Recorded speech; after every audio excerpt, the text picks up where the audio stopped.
तो क्या हो रहा है हमको दिखाती हूँ। ये मैं बना रही हूँ अजीत के लिए। बन चुका है ऑमलेट और यहाँ बन रहा है सैंडविच ऑल्सो। अजीत एकदम मस्त प्यारा वाला दूध वाला दही जमाने के लिए। यहाँ पर बन रही है चाय और अभी दूंगी अजीत को मैं सैंडविच विथ टमेटो सॉस। ये ऑमलेट चीज़ सैंडविच है। संडे को वो कुछ काम भी कर रहे हैं, उनका काम भी चल रहा है, तो मैंने बोला चलो बना देती हूँ मैं।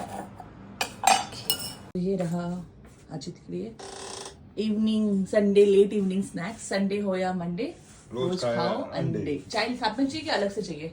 चाय बाद में देना।